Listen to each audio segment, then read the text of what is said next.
Hi, everybody, and welcome to this week's episode of Attendance Bias. I am your host, Brian Weinstein. Today's guest, Brian Blatt, takes us back 30 years to April 6, 1994 at the Concert Hall in Toronto, Ontario. Phish had just started their spring tour promoting Hoist, but they were also showcasing their increasing ability to play anything and everything, from straight rock and roll, to bluegrass, to Latin jazz, to a cappella tunes, and more. Plus, a recurring theme of today's show was the band's improvisational exercises paying off. For example, in 1993, they could segue in and out of any song in their repertoire, but now, in 94, they were jumping off the ledge into the unknown improvisationally, not knowing where they'd end up or whether or not they'd come back to the song at all. On top of all that is Brian's experience. He drove from Rochester, New York to Toronto for this show. The drive is just about 3 hours, and this was not his first time seeing Phish. But this was his first time seeing Phish sober. That new experience of clarity allowed him to remember, even 30 years later, the exact moment in this show where he got it, the exact moment when he was hooked. But I don't want to spoil it, so keep listening as we join Brian Blatt to talk about vocal jams, garbage plates, and Weird Al, plus more, as we discuss Phish's show from April 6, 1994 at the Concert Hall in Toronto. Brian, welcome to Attendance Bias. How are you? I'm doing great. How are you doing, Brian? I'm doing very well. It turned out to be a rainy day here in New York City, so I'm happy to be inside my apartment chatting with you about this awesome show. I have not heard it before you brought it up. For those of you listening at home, today, Brian and I are here to talk about Phish's show, April 6, 1994, and maybe you could correct me on this, Brian, what was just listed as Concert Hall in Toronto, Canada. The Concert Hall, I think it's the Concert Hall / Masonic Temple was the name that online, but yeah, the Concert Hall. Yeah. Okay. And that's cool to know that it's a Masonic temple. But yeah, the outside of the building, if you look up the outside of the building, it's a really cool looking building, old building in Toronto. Yeah. We have a lot to talk about today, but let's start with getting to know you as a fan, Brian, with the Attendance Bias Lightning Round. Attendance Bias Lightning Round. Brian, when was your first Phish show, and what do you remember from it? That would be July 28th. Was it 28th? 1992 at Finger Lakes Performing Arts Center in Canandaigua, New York. Opening set for Santana. I remember very little. I was 16 years old. I was very drunk. There's no recording of the show, so I can't even hear back my first show. So, but it was a standard 92 set opening set for Phish. A couple days earlier was that famous Stowe show. Right, with Carlos Santana. Yeah.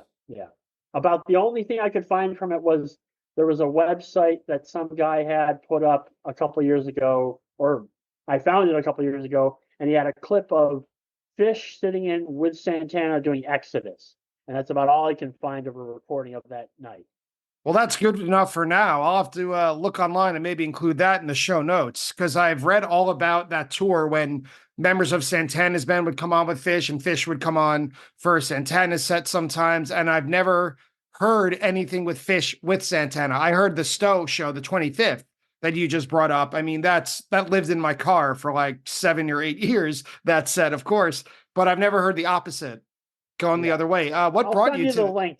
Cool. Well, what brought you to the show? I saw my first show when I was 15. So you're 16. Were you there to see Santana and you got in early to see the opening band? My first show could have been the University of Rochester in 91 in the cafeteria, and a bunch of my friends went, and I just wasn't that interested, and I was young and just didn't really know anything about anything. And I just kind of ended up at that show just because my friends were going, and it seemed like fun, and seemed like an excuse to get drunk. To be honest. As we all are looking for at that age. Yeah. I will say my first memory of Phish is 1990, being a freshman in high school and catching a ride with my friends who would drive. They had a car and they had a copy of Lawn Boy, and I remember hearing Feed, and then but not knowing what I was hearing. And then a couple years later, when I started getting into Phish, I was like, wait a minute, Phish not on Lawn Boy. But it was on the first, I think, Rough Trade pressing of Lawn Boy had Fee at the end of it. Yeah, it had a different set list. I talked extensively with David Zizek Steinberg about that. He's the guy. If you want to know what pressing had which tracks, he's the guy. But that's really funny that you got to hear that original piece, that original pressing. That's a rarity. Yeah. Oh yeah. And I again, it was several years before I got into the band, but I just remember hearing Fee and being confused a few years later. Well, that was a while ago. So what was your most recent show and what did you think of it? That was New Year's Eve, Gamehenge, baby. No words. I mean, it was amazing. Just amazing. Were you there as well? I was there. Yeah. And I went weak in the knees, literally.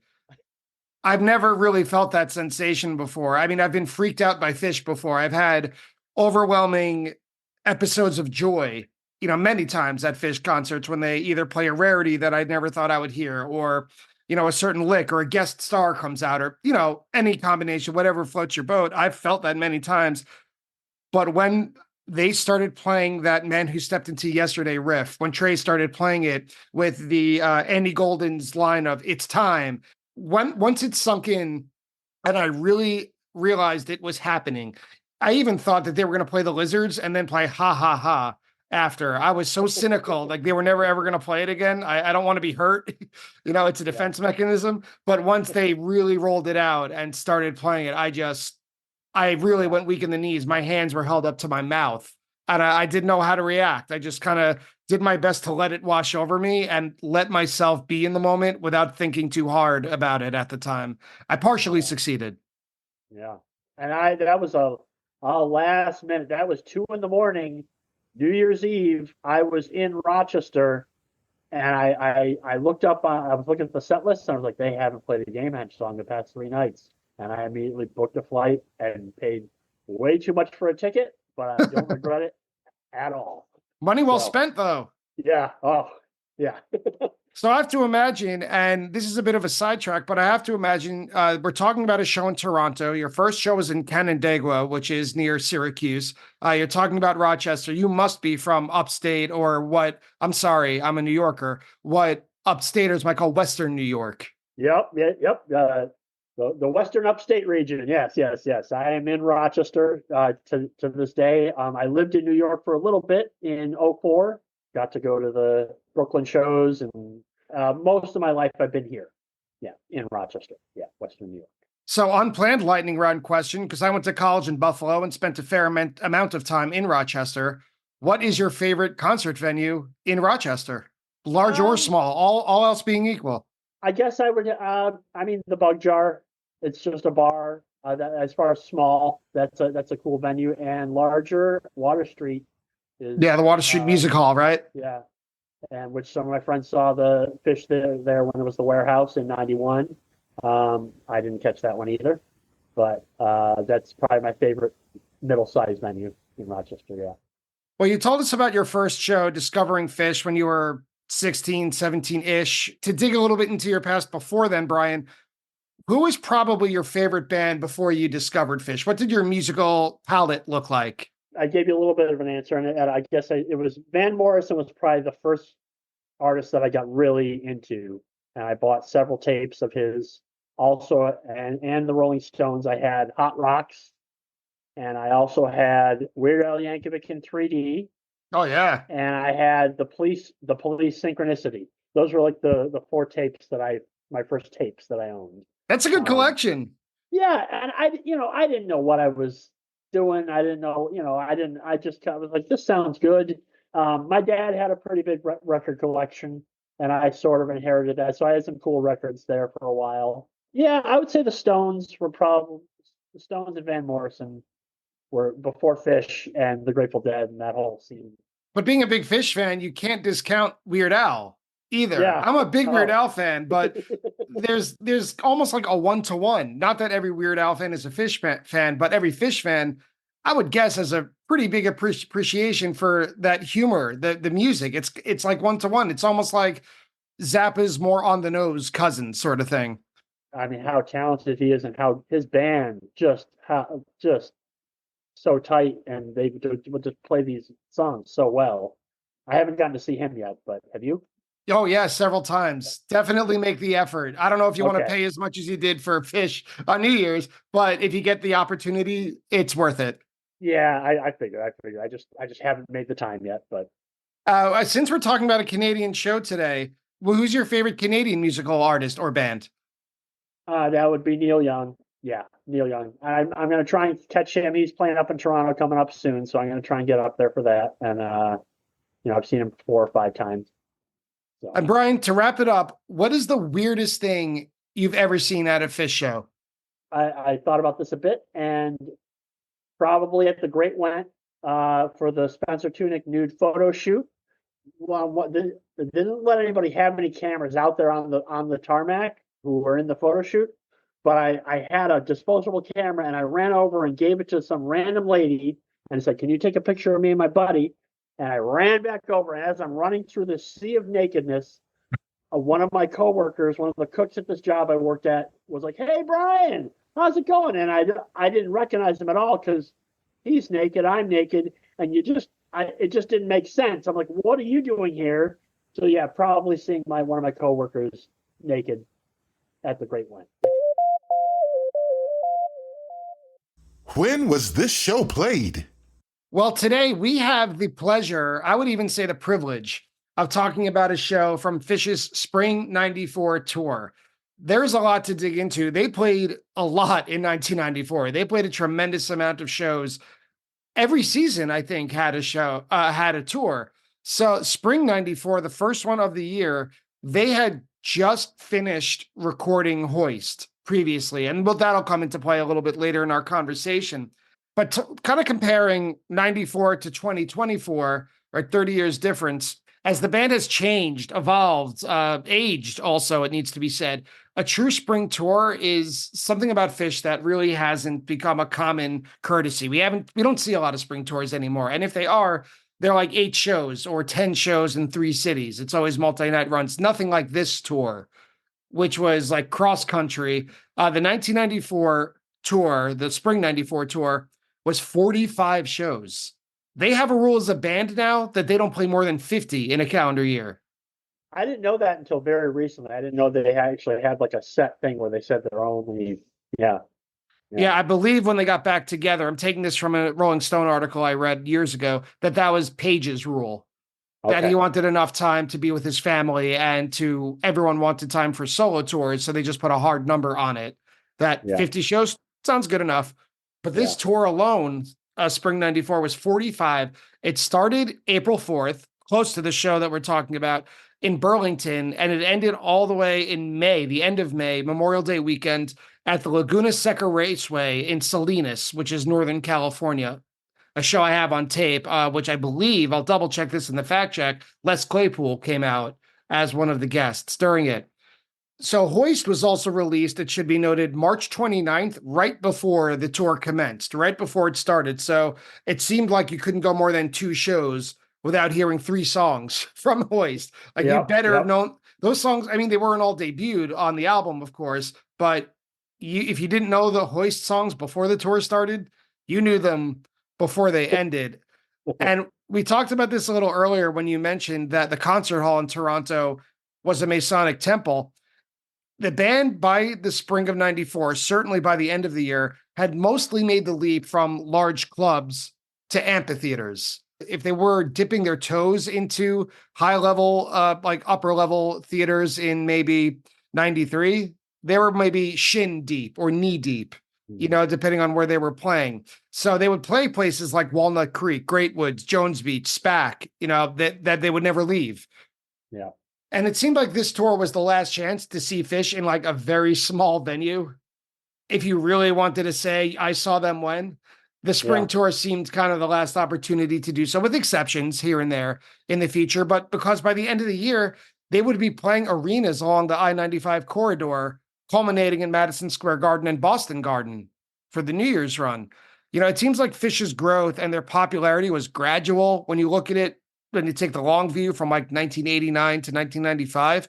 But it looks like 1994 was the year that encapsulated their growth more than any other. It really showed, if you kind of put every venue on a map of the US and had their capacities, it really shows the discrepancy where they were playing, how popular they were. I would also say 94 is also, I mean, you watch them form and they form in the 80s and they form and they form and they're getting tighter and tighter and tighter. And 94 is the year when they just like broke open, I feel like. And just from that point on, every year, something completely new was happening. Each tour, something totally new was happening. They just like broke open in these weird ways that just, I don't know, there was nothing like, 94 was a very cool year for Phish, I think. I agree. You could show up, see a show, and they weren't still doing that speed rock and the jazz that we didn't talk about it, but when we talk about 92, that's what comes to my brain, like speed rock and speed jazz. Yeah. 94 was when they really kind of jumped into the deep end of jamming. 93, they had monster jams, of course, but it wasn't like they were stepping over into the void, not knowing how they were going to get out. 94 was the year where that happened. And it happened in a big way. Yeah, and very tense pole jams that when you think about greatest jams of all time, more than a few would be from 1994. And not only that, you kind of brought this up, their sound. They kind of changed their sound to fit these larger venues they were playing. Like Down with Disease is a big rock and roll song. It wasn't yet a jam monster. That didn't really happen until 96 or 97. Julius, it's swing, but they played it like rock and roll. But then, and this is part of this show at the encore, spoiler alert, the Reverend Jeff Mosier tutored the band and had to play bluegrass in the fall of 94, but they were kind of already on their way because they were playing bluegrass the whole way through the 90s. But you look at this band compared to, say, 1992 or 1991, they may as well have been a completely different band. So where were you living in the spring of 1994 that led you to this show on April 6th? I was in Rochester.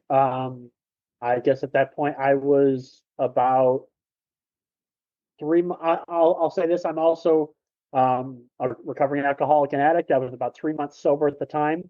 There was no fellowship yet. I attended this show with several friends that I had met in recovery. And so I was just in Rochester, just kind of trying to get back on my feet, like mentally. And that's what I was up to, was just hanging out in Rochester and trying to get my life together. Yeah. Well, that's good. I hope that Phish played a part, and that whenever I speak to someone who's in recovery, who's into the band or the Grateful Dead, or it really doesn't even have to be music, and they go to a place or do an activity or meet up with people where drinking and or intoxicants are part of the culture, or was, for what like part of the scene, for lack of a better phrase. Mm-hmm. When they're able to go see a show and they leave without having have indulged, it's like a major stepping stone. I'm not looking to you as some sort of guide. I'm not putting words in your mouth, but I can imagine that must have felt great to go to a Phish show sober and to have left sober. Well, we'll get to why I have my attendance bias for this. But yeah, this was my first sober show, and it was amazing. Yeah. Well, yeah, let's dig right into it. Is that why you chose this show, April 6th, 94 in Toronto? Yeah.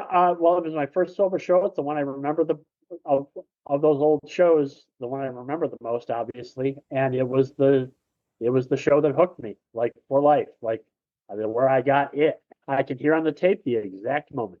Oh, I can't wait to get there. Yeah. All right. For those of you listening at home, Brian has not told me that part, and I don't know when it's coming. So I can't wait because I love this show. Let's dig into the music. Set 1. The show opens with Llama, and the first thing I noticed on the Phish.in recording is that this is outstanding quality. How large was this venue? Do you remember? Can you describe it for us a little bit?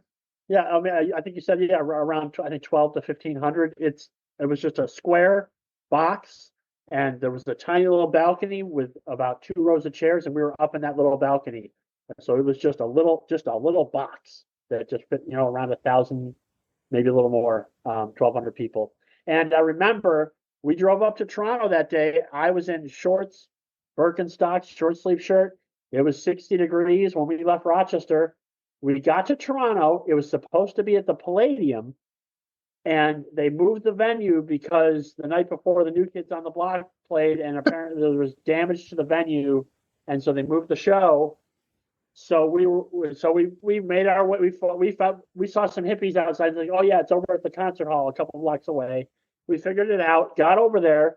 Subsequently, it took about 2 hours to get everyone inside because it was, I don't know why, it was just a very slow process of getting everyone inside. And while we were in line, it got colder and colder, and then it started to snow, and then it started to blizzard, and I was outside in Birkenstocks and shorts and a t-shirt in a blizzard. And the show, I think it started probably close to like 9. It started pretty late. I don't remember what the question was. What was the question? Oh, no, I was just asking what the venue was like, but Oh you, yeah, you answered it and then some. and then I remember getting inside, and we were up in that little balcony, and there had these windows that we opened up because it was so hot up there, and there was just steam just pouring out, just into this blizzard. It was just a very memorable, like that's one of the moments I just remember looking out this window and seeing steam just billowing out of the window. Yeah. You know, the more things change, the more they stay the same. When I was in college in Buffalo, this is the early 2000s, I remember it snowing at opening day for the Blue Jays, right? Talking about late March, early April. We're not done. Like the spring on the calendar might have started, but not in the world, not on the ground. Yeah. It was that's Western New York for you. Yeah. So the show opens with Llama, and the first thing I noticed on Phish.in, I thought for a few seconds that this was a soundboard recording. It isn't. It's an audience recording. And that's why I wanted to ask what the venue was like, because whoever set up the tapes or the taping equipment, thank you from 30 years in the future. Incredible job. Yeah, this is one of those tapes along with my Great Went tapes where I just hear it and the sound of the tape, I can tell what show it is just by the way it sounds. And I can tell that, well, I've also listened to this Toronto show 500 times probably. I wore that tape out. There's probably some voices, from the audience that you can hear, exactly. There's one guy I'm thinking of right now. You probably heard my friend. I counted it on my listens. He screams out Frank Zappa, "Who are the Brain Police?" about 8 times throughout the show, and you hear him clear as a bell. And so I know exactly where I'm standing when I hear that because I'm standing right next to that guy. Taking a look at Llama or a listen to Llama, what I loved about it, there's an amazing organ solo, as is proper for Llama, at about a minute and a half. And Fishman, though, grabbed my attention because he's already playing with dynamics. Normally, he just plays that really straightforward, fast, loud beat. He's not doing that. He's getting loud and soft during the organ solo. He and Paige are interacting, which you don't usually hear.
Either before or after. Like the song is traditionally at the same speed and volume and tempo the whole way through, but it's not this time. There's like a micro jam within Llama before Trey has his crazy guitar solo at 3 minutes, and that's that. That 94, it almost. In fact, I was taking another listen today before we met up, and this show, 94, like, what was I listening to? I'm probably going to jump ahead. I think it was like the end of Fee, where like, again, jumping ahead, but just where like they're playing something and almost like how they're able to do today, where they can go type 2 on a drop of a dime. In 94, they were doing that. It wasn't really going type 2 in the way it is now, but it was just going from a song into just who knows where it goes, or Fishman drops out completely or gets real quiet, and just like it's just so all over the place. And I wish I was better at articulating what they're doing musically, but yeah, it's definitely 94 was just where you didn't know where anything was going to go. It just, yeah. Bring that up again when we get to the end of Fee, because I know the exact point that you're talking about, but we're not there yet. So it opens with Llama, and then the follow-up is Guela Papyrus. It slams right into this fan favorite, the Ass Festival, right? That middle section that makes Guela Papyrus what it is so fast, and it's so precise and exact. I wrote that it's perfectly executed. I could say, I think this entire show, I feel is perfectly executed. I wrote agile and fierce were my adjectives for this show. Balls to the wall, they are just going for it. And it just is amazing. Yeah. After Guela Papyrus, there's Poor Heart, which is super fun. I don't know how I thought this, but it sounds like the venue isn't too big, just because it seems like everyone in the back can hear just as well as everyone up front. And I looked it up. I did a Google image search that it kind of looks like a ballroom on a raised stage. Mm-hmm. And this is where I looked up the capacity. It's 1,200 people. And it's weird because when I was listening to Poor Heart, at a minute and a half, it's time for the piano solo, which Paige always plays. But my ear, again, focused on Fishman, who is playing really fast with the sticks almost on the rim of the drum. Like, they're so well mixed. They took their sound very seriously. I mean, they always have, but it's very apparent in this show.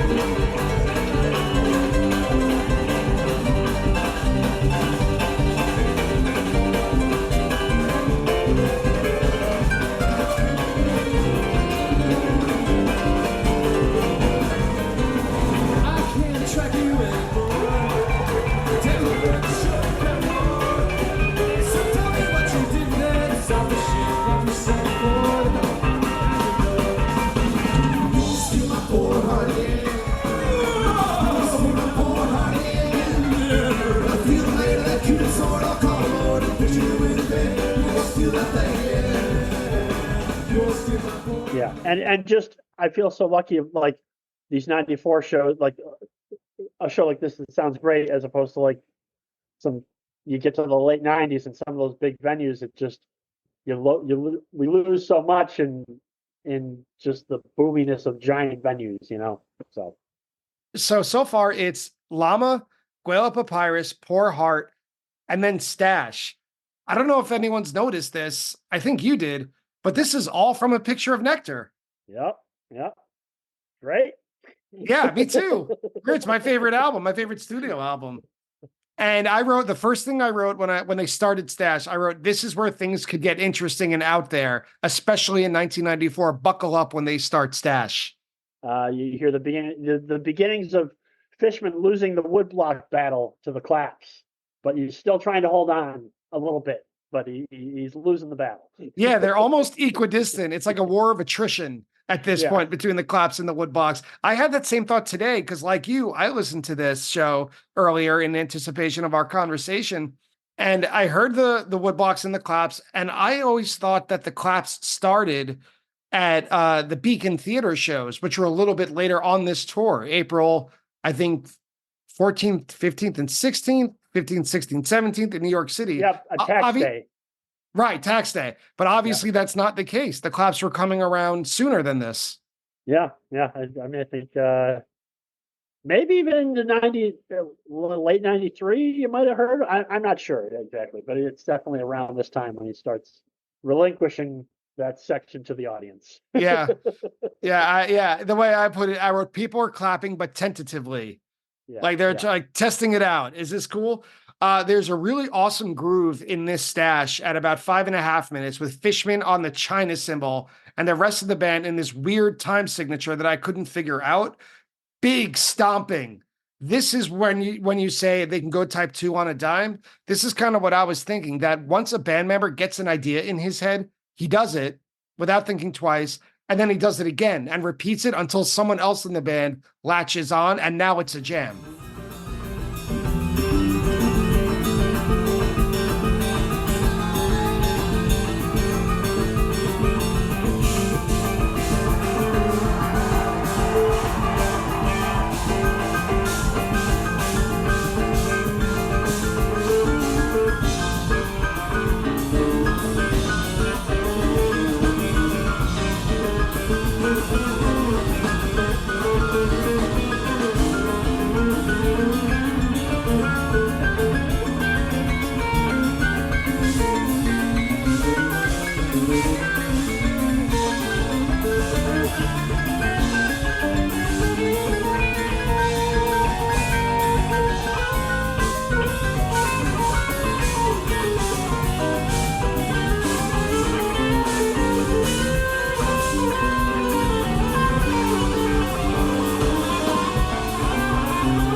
Definitely around this time, you're definitely hearing their a lot of the fruits of their hay exercises. You can hear that in the jams and like the going around and the add your own hay, whatever it's called. Yes. Yeah.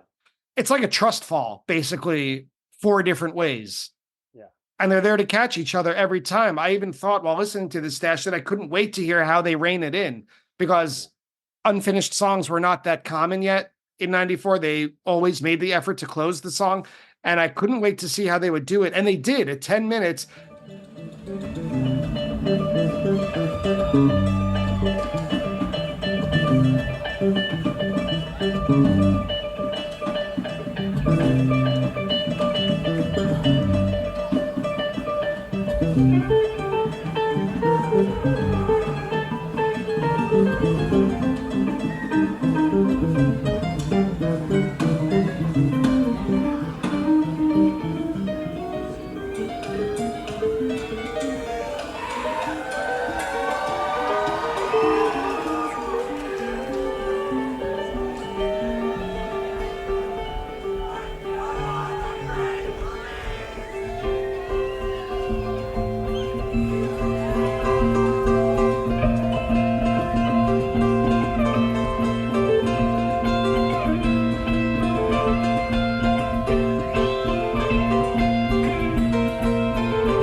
I don't know if this makes sense, but it's proto-plinko jamming. My last note on this is I love this. And I moved on to the next song. Yeah, I think I wrote around 7 minutes. They dip into their 94, 95 type 2, very dynamic and getting very quiet. And just more of what I was saying before, just all over the place, volume wise and what they're playing, and just going for it. Yeah, the whole time. And they keep going for it. After Stash, we get away from A Picture of Nectar, and they start the Lizards, which everyone is always happy to hear the Lizards. Nothing unusual, like nothing too different from any other carbon copy version of the Lizards, but that's not a bad thing. Like, this recording is so good. You can hear everyone singing along during the chorus. Do you remember that being there? Was it a crowd of real fans? Were there a lot of locals who maybe never heard of Phish? I'm always curious how Phish broke in Canada. I mean, it was definitely a lot more locals. I'm not sure how casual the fans were. It was definitely, you can hear on the tape, it's a very raucous, loud crowd. but it's also a pretty small venue, so you can hear at the quiet moments you can hear anybody talking at all. Right. Recording. Also, my headspace was kind of weird at the time, so I couldn't tell you the level of seasoned vet to casual fan at the venue, but everybody seemed to be having a real good time. Yeah, no, I don't expect that you were at the front of the venue with a checklist, like, excuse me, how big a fan are you? It just seems like at the same time, there was a lot of sing-alongs, especially during the next song. The first song off Hoist for this show is Sample in a Jar. I wouldn't be surprised. I won't be surprised if this sounds exactly like the album. It's not. It's not identical, but it's close and it's rocking. There's a real big peak at 4 minutes, and every Sample in a Jar on this tour sounded like this, and everyone should have been happy to hear it every time. I was happy to hear it. I was having a great time. Yeah. And they stick with Hoist for the next song, Scent of a Mule. I haven't looked up this statistic, but I'm going to make a guess here. I'm going to propose, and check this later, that Scent of a Mule was probably the most played song in 1994. It was played 44 times over the calendar year. Okay. I'm going to say that or Chalk Dust maybe, but. All right. Yeah. I'll double check it. Yeah. Yeah. And this was one of those ones where I think I had, this was my first time hearing this song live. I think I had heard Sample the previous summer, maybe at Darien or at Cayuga. I think they played Sample, but first time hearing Scent and first time hearing the Mule Duel and the whole thing, and it was just these songs. People rag on Scent, people rag on Julius. Anytime I hear these songs, it makes me think of this year of 1994, of just where Phish was at the time, and I just love it. It just fills me with joy just hearing these songs, and I don't rag on these songs. I love this. I love Hoist. I love all the 94 stuff. I do too. I mean, this is not when I got into Phish, but this was the year, I believe, when I did get into Phish, that I had the most tapes available from 1994 compared to any other given calendar year. And so this is the sound that brought me in. And then when I saw them the first time in 97 and they were playing 13-minute long funk jams, repetitive funk, I was wondering what was going on. But they also had their Rage, of course, in 97. But the 94 sound is what grabbed me. And Scent of a Mule, I understand why people don't like it. It's like black coffee. Either you love it or it's not for you. It's a weird Mike song, Yeah. It's a weird Mike song. But you could hear them having so much fun. They start screaming "Hey" along when they were playing with it, and they speed it up to an unimaginable tempo before they end it smoothly. And you could hear the joy. You could hear it in your voice right now, but you could hear it in the band's voice as they were playing the Mule Duel part of Scent of a Mule. I just remember when that happened in the moment, it was just one of those like cool Phish surprises that they did something. I had no idea they were going to do it, and they just did it, and it was amazing. And up next is your kernel of Phish, your first corn kernel that blossomed into a lifetime of Fee. Yeah. And this is the part that really caught my heart when I listened to this show the first time, when Trey sings the line about Floyd found Fee and Millie on a ship to Quebec. Huge cheers in the audience. Oh yes, we're in Canada. Yeah. Oh, this one again. Yeah, again, my first Phish memory is this song, and I don't think I ever will tire of hearing them play it. It wasn't anything super out of the ordinary. The outro is definitely the cool part, where they go into this little almost type 2-ish kind of outro with Page on the piano, segueing into Antelope.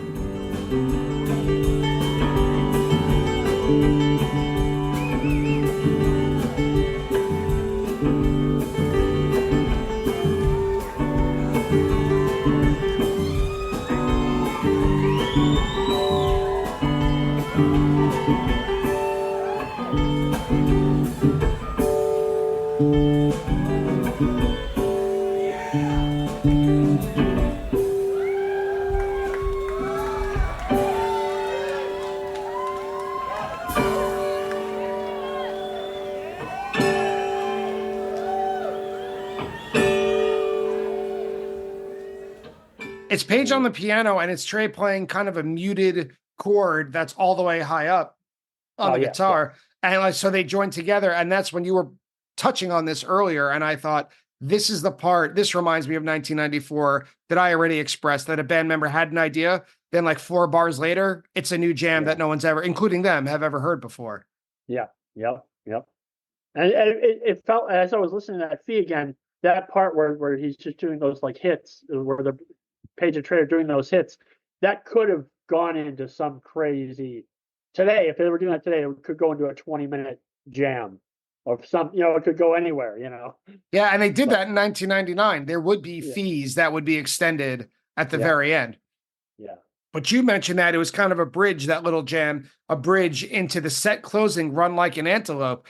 You mentioned that this show started a little bit late because it moved venues maybe at the last minute due to the fear, the furor of New Kids on the Block, right? Who knew? I'm curious how they damaged the venue too. You know what? I love doing the fact check. That's one of my favorite parts of doing this podcast. You better believe I'm going to Google New Kids on the Block, Toronto, 1994. Okay.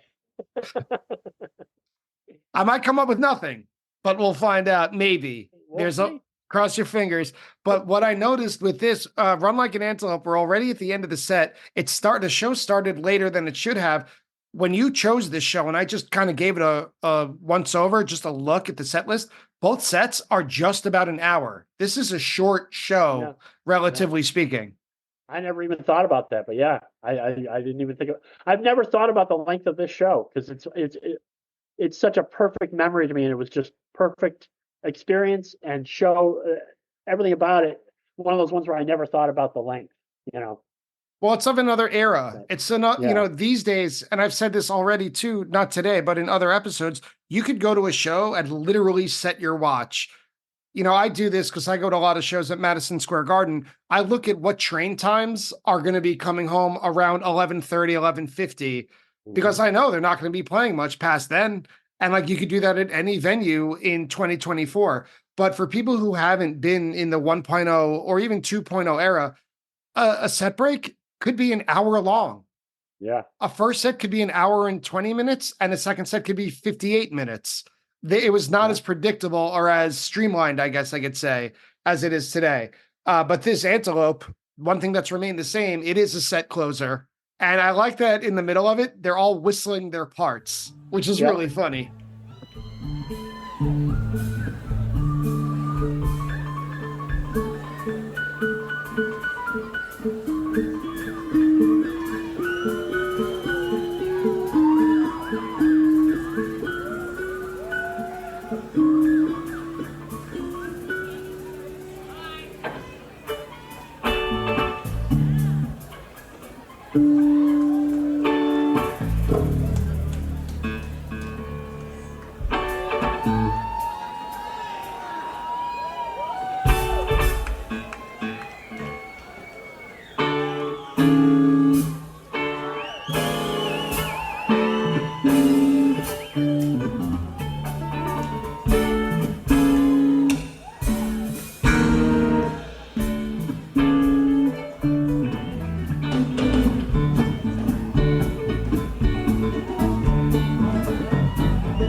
Again, that's that 94 like improvisational playfulness that just, I don't know, they weren't really locked into doing anything any certain way, and they were just kind of like experimenting with all of it, and I think you put it perfectly. I think when you were describing no, it was Guela Papyrus, agile and fierce.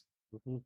Yeah, this Antelope is just, it's a 94 monster, and it just starts chugging it just goes. It chugs along at around 5 minutes. At 5 minutes, all 4 members, they're fast and furious. And then there's a breakdown of a reggae section at 7 minutes. That's really tight. I know they're a completely different band at this point in 2024, but imagine if they played Antelope that sounded like this today.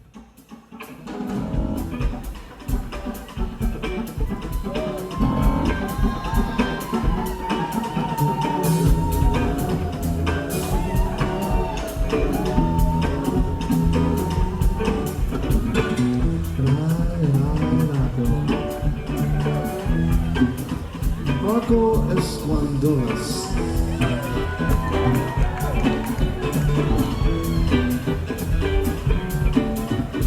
Continue to have it as flaky.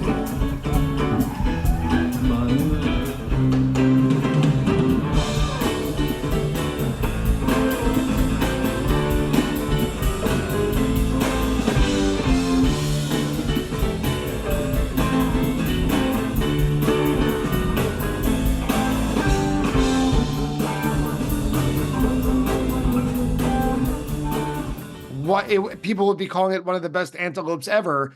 And April 6, 94, unless you were there, it's not necessarily a highly regarded antelope in the popular memory of Phish. Yeah.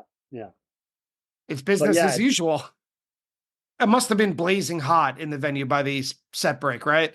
Yep. I remember seeing built these windows were these kind of like tilt windows, that the old kind of factory style windows, and I just remember they were just open and it was just billowing out, and it was snowing like the Dickens outside. And I remember in addition, it took us a 3-hour drive from Rochester to get to Toronto. It took us 8 hours to get home. Wow. And I remember getting off the highway in Buffalo, and we got lost in Buffalo in a blizzard, and we're driving around in circles for about 20 minutes. Right. It's April 6th, by the way, in case anyone at home forgot. Yeah. So I meant to look up the blizzard stats, like on an actual farmer's almanac for that year, but it was I just remember it being a pretty heavy Western New York blizzard. Hi, everybody. Brian here to welcome you to the set break of today's episode of Attendance Bias. First, thank you for listening. And second, just a quick reminder to tell you that even though Attendance Bias comes to you for free, it does take a lot of work and it does take quite a bit of money to keep the lights on here at production. So I just wanted to ask a small favor. If you could support the podcast in any number of the following ways. If you could leave a review or a rating of it on whichever podcast app you use. If you could spread the word, telling a friend or someone you think may be interested in it about it. Or probably the most concrete way is to go to www.buymeacoffee.com/attendancebias and donate however much you can financially to help with the continuing costs of Attendance Bias. So thank you again so much for listening, and I hope you enjoy the second half of today's episode. Set 2. Set 2 starts with the curtain, and in all capital letters, I just wrote fabulous. It's always a treat to hear the curtain. We're still years away from the With coming back, right? They stopped playing it, I think, in 1992 or maybe 1991 even. But this at 2:30, I mentioned this a little bit ago, but at 2 minutes and 30 seconds, I put this in quotes. This is what I grew up with, Phish. Like, the sound is great on the tapes, good but inconsistent vocal harmonies, which is part of the charm, right? That's not a criticism per se. Tight instrumentation and odd vocals. And I just thought, this is the good stuff. Yeah. The curtain without is my favorite segue song to go set opener into something else. That it just is that perfect way to just like slam into the next song at the end of the curtain. But the song itself was played great. I wrote that the harmonized vocals were good. And they just, I wrote Mike. I wrote tight and Mike. So I guess while I was listening, I probably was hearing Mike a lot on that tune. For sure. The mix is fabulous. And the song that they slam into, no surprise here, is Down with Disease, which caught a lot of play in 1994. I mean, this song doesn't have a lot of attitude yet, but it has that catchy album vibe, a lot of type 1 guitar-led jamming. Trey does go into overdrive around 5.5 minutes. And I thought, this will make you fall in love with this band. If you were a total Phish hater, even if you never listened to them, if you're just someone who has no interest in quote unquote jam bands, or you make fun of your friends who like Phish, I dare you to listen to this crazy guitar solo jam in Down with Disease and come away saying that sucks. Won't happen.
was the moment, by the way, the moment that I got hooked on Phish. They started Down with Disease. Now, at this point, I had not heard the New Year's Eve Down with Disease jam. I did not know anything about the song other than I heard it on the radio, and I remember driving in my car, hearing it on the radio before the album was even out, and I'm like, what? Wait, what is this? What is this Phish? What? And just like hear it, and it just sounded so alien and so different from anything they'd put out before. And so and then I don't know when the video came out. I assume it was sometime around that time as well. Mm-hmm. And so this was the Phish MTV song. So they started playing. I'm like, okay, I was maybe a little dubious. They lay into it, and I remember, and I could kind of hear it a little on this recording. I think I have probably the Phish IN recording. The tape I had was maybe a different recording because the audience is a lot louder on my tape. And in that tape, you can hear it a little on the Phish IN at about what did I write? I wrote at about 6 minutes. The whole crowd erupted at the same time because they all realized, oh, wait a minute, this song fucking rules. Yeah. Like everybody realized together at the same time, oh wow, wait, this is not an MTV song. This is a rager. And that was the moment when the entire crowd started screaming, and I was like, this is my favorite band in the whole world. There was that moment, and I can hear it every time on the tape at 6 minutes. And there's another cheer at about 6:30, but that is the moment that I got hooked on Phish for life.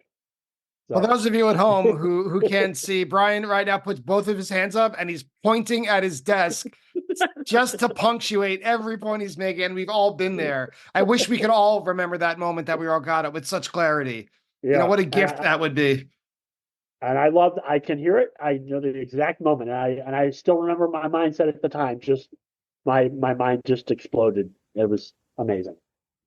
And another little feather in your cap, they also played the Na Na Na ending. They closed Down with Disease, which they never ever do anymore. Which I wish they would bring back the Na Na Nas, but they probably won't. They have enough Na Na Nas in a lot of their new songs. They don't need it. Which everybody else hates. Right. But... They just moved it over. It was a lateral movement. Yeah. But we're sticking with Hoist songs. After Down with Disease is Wolfman's Brother, a double dose of Hoist. And it's funny to hear a pre-funky version of Wolfman's Brother. It's clear that they enjoy playing this groove, but I don't know. It sounded like they're not sure where it's going to take them.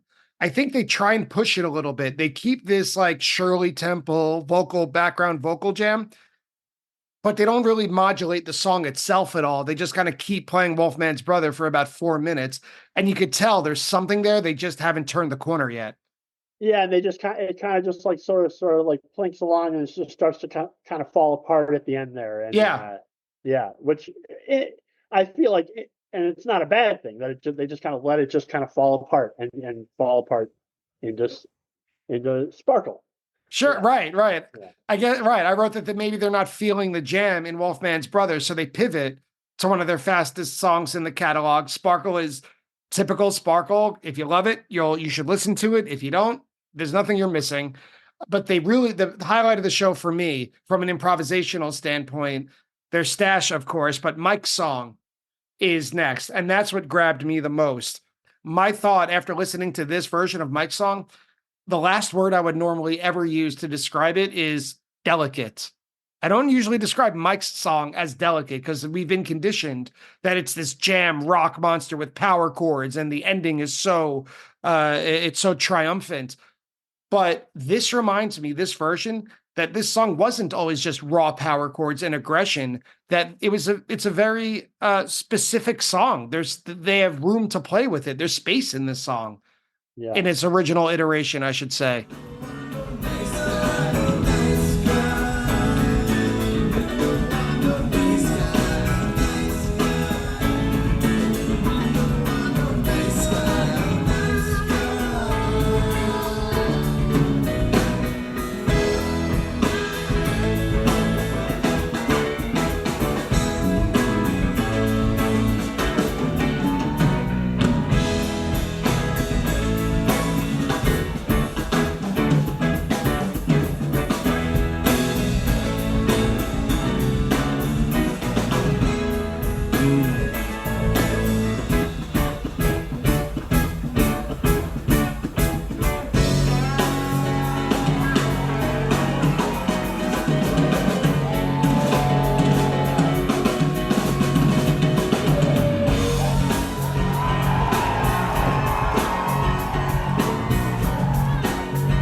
I 94 mics, also the year when Simple came around. It wasn't around yet, but Right. when Simple came into the mix, and it just was this whole new life for the Mike's groove. And yeah, I got maybe a minor bone to pick with Fishnet. The jam chart for this mics, they make a little dig at 94 mics in general. They say underwhelming or something. I was like, I don't know about that. I think mics in 94 was pretty darn good. Yeah, I would not call it underwhelming. I mean, there's parts like at 6 minutes, it sounds my word, not fish.net, my word is disjointed, but it picks up to more of a grounded jam only about a minute later. And then by the end, of course, it's uplifting and rocking. It's a real bliss jam by the very end. It's very close to Tweezer Reprise. It isn't, but it sounds like it. Yep, I definitely heard that in there. Like, this sounds very Reprise-ish. Yeah.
And I certainly expected to hear Hydrogen because they do quiet down and soften down, but they play Lifeboy instead, which is a really nice change of pace. It's not a change of tempo or dynamics compared to I Am Hydrogen, but Lifeboy, what an unexpected treat.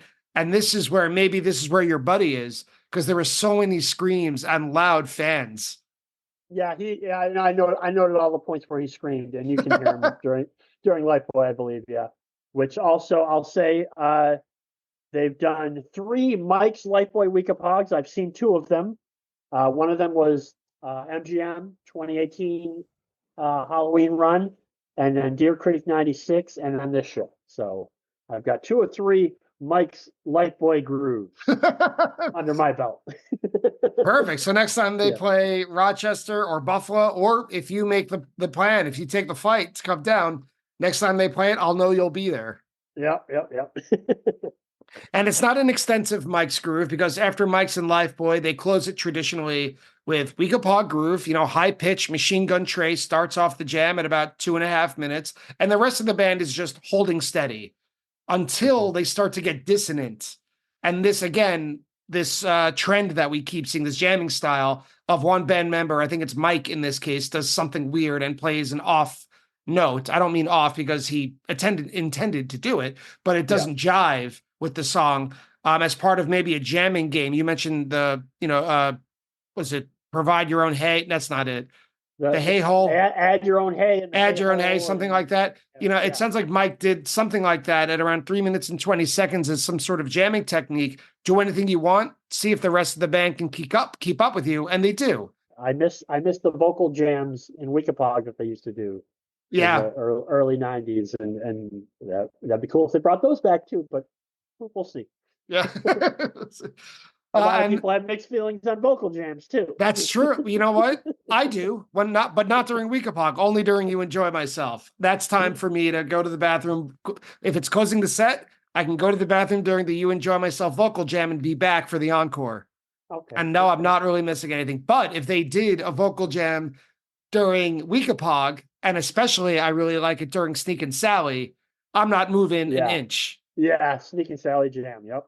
And they are not yet at the end of the set, but we're almost already there. After the Mike's groove is over, they play the Squirming Coil, and there's a huge applause. And I didn't know if it's an applause for the Mike's groove that just ended, or if the Squirming Coil is just a big hit in Canada. I have no recollection of this applause, so I don't know.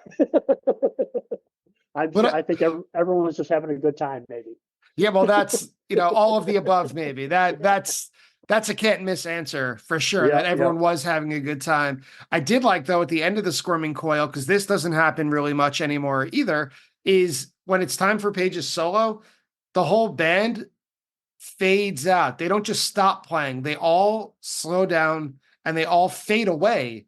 And eventually it is just Page who is just blowing everyone away. But this is that other, we talk a lot about this repetition of playing jamming games. The other recurring trend in this show and this year is playing with dynamics a lot, because they get real soft and real loud in this Squirming Coil.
Yeah, this whole show is giant. It's just all over the place.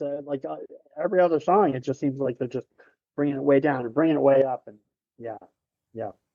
And I think again, I think you're more of a musician than me, but is that more like conducive to happen in a size venue of a smaller venue where you can do that and you can hear the subtleties going on?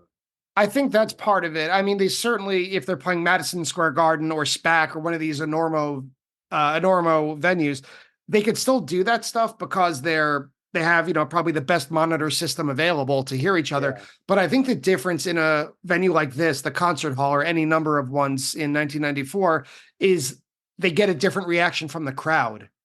Yeah. They're messing with the crowd because, and we'll see this in the encore, when the band gets real quiet, the crowd kind of has to get real quiet too. Yeah. And that's not going to happen on the lawn in SPAC or Bethel. Yeah. What's the biggest one they ever did it at? Was like maybe the Aladdin. I think they did it in a barbershop tune with no mics, and that's like 6,000 people. Yeah, that's pushing the envelope there. Yeah. And then they close the second set with Cavern, classic. It's meat and potatoes, perfect for the vibe. Everyone's been singing along the whole show, so why not? I wrote sounded great in the room. Again, that's one of those tunes that at this point I'm a pretty new fan. So hearing songs like Cavern, I mean, it's just, I knew it already, but it was just hearing it live is just, I mean, especially in 1994, no one else is playing songs like Cavern. Like these songs are just so fishy and so unique, and it just felt so good to be seeing this band at this time. Yeah. Between Cavern, Fee, and Down with Disease, you are walking out with a lot of earworms. Yeah, it was great. And I mentioned this at the very beginning of our conversation when talking about the spring of 94, when the Reverend Jeff Mosier went on tour with them to kind of help them fine-tune their bluegrass playing. But the encore maybe was a hint in the direction they were going. They played Ginseng Sullivan, acoustic, unmiked, Nellie Kane, and then closed it with Sweet Adeline, where the shushers had, they came out to play a little bit. People had to be shushed. But how fun. I mean, they were really reaching the end of this era where they could come on without any amplification and play a 3-song encore. Yeah. Yeah, this was I had no idea about this.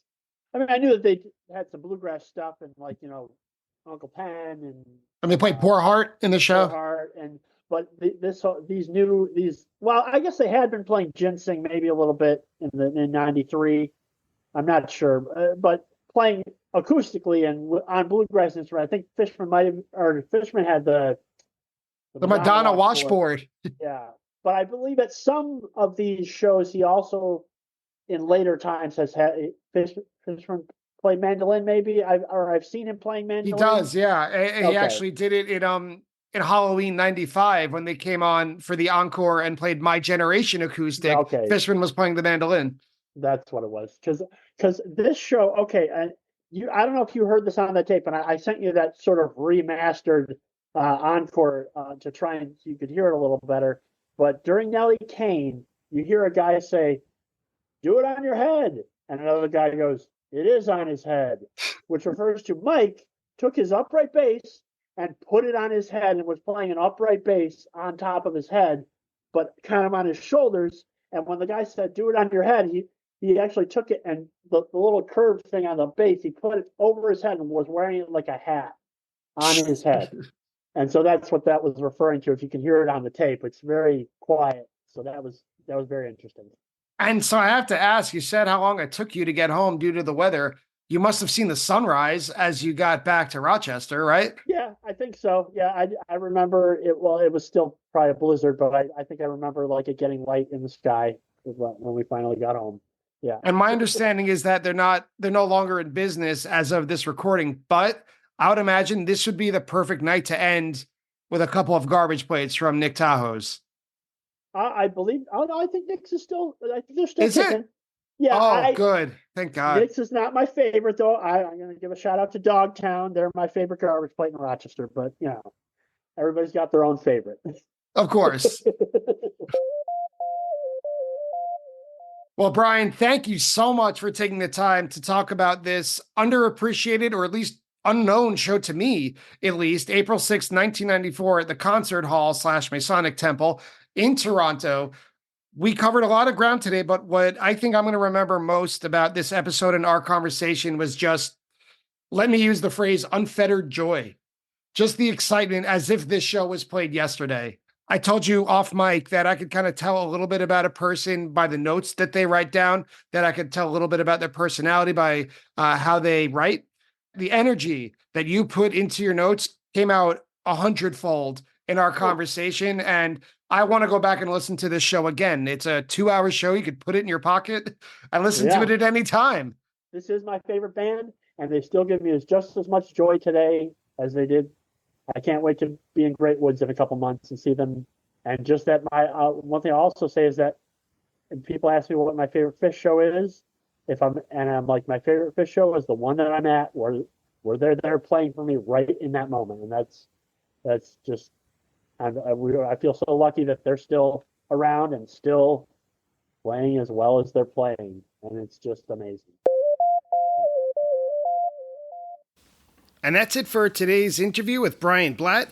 But 30 years is a lot of time, so we got to double check our facts and figures with the attendance bias fact check. Attendance bias fact check. According to Phish.net, the name of the venue is simply Concert Hall in Toronto. On Wikipedia, it is listed as the Masonic Temple of Toronto. Turns out there's a long history of name changes for this venue.